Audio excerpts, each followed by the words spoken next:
In potem sem se začel počasi po trebuhu plaziti med skalami. In sem ga zagledal. Ti lažnivec. Ljubi Per, kaj bo s tabo, ko mene ne bo več? Postal bom kralj. Dio pamet. Zamahnil je kot devec. Ampak hudič se ni vdal. Spremenil se v ogenj in ušel skozi streho, pri tem pa razbil še zid. Per, a je res, da znaš jahati po zraku? Mi pa smo živela v pravljicah, s kralji višji vsako vrstimi zvrmi. Zapeljal si me! Ja, sama si hotela. Bila sem opupana. No, jaz pa pijan. Ja, pa poznaš ti mojo mater, ime je kraljica Ase. Tresejo se, ko začne moja mati zmerjati.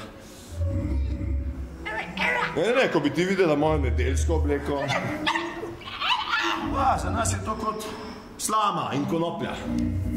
Troli, izumiramo! Kaj mi boste naredili? Najprej zarežem ti v levo oko. Malček boš škilil. Ampak kar boš videl lepo in prav. Potem zarežem ti še v desno oko, potem boš videl, kako čudovit je naš svet. Ampak kdaj bo moj vid potem spet človeški? Prijatelj moj, nikoli več. Ti obljubi, da mi boš zaprl oči. Ja. Oba sva povabljena, mama, kmalu bova tam, primi se. 3, 4, Per, kaj ti zvonovi? To so kraguljčki, mama, kraguljčki. Kaj pa tako čudno odzvanja? Je ravno letiva čez fjord.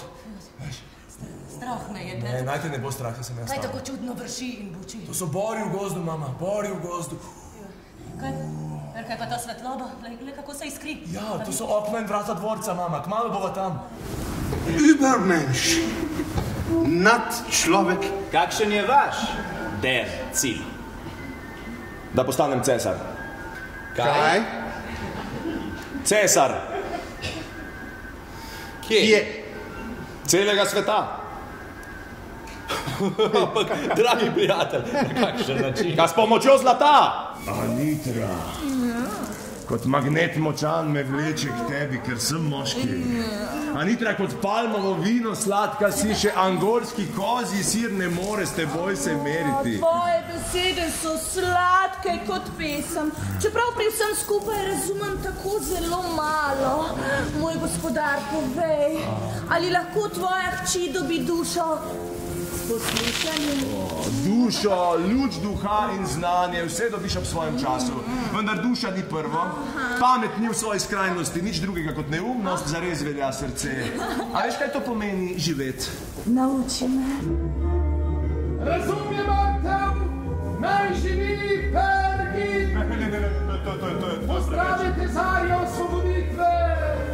Prispevuje vaš cesar. Od cesar to je čas čez vsako mero. Kar ne vas lažna skromnost ne zapelje v buri kot je tam. Pa dajte mi časa, jaz nisem primeren za ta kraj, jaz sem v bistvu tepec. Človek, ki je razrešil Sfingina uganko, človek, ki je on sam. Ne sem v tebi problem, jaz sam nekako znotraj samega sebe, tukaj pa čeprav razumem, bi moral biti jaz sam nekako zunaj sebe. Ne, ravno nasprotno, ravno tu je človek prekleto samo on sam. On sam in prav nič drugega, tu človek kot on sam jadra s polnimi jadri. Možu, tukaj si ti mati. Ja, res je. In kdo je oče? Ta, ki odpušča zaradi materine molitve. Bil sem zahod nad jedino. Zavohal sem ga. Pomiroval sem, zadržal dih in prisluhnil in potem sem se začel počasi po trebuhu plaziti med skalami in sem ga zagledal. Takega srnjaka, tako debelega in gladkega, zagotovo nisem nikoli videla. Ustrelil sem, srnjak se je izrušil in komaj je padel, že sem uskočil na hrbet, ga zgrabil za levi uhe in že sem mu skoraj zaril nož v vrat, kar znenada žival, divje rikne in skočil na vse štiri in mi izpil.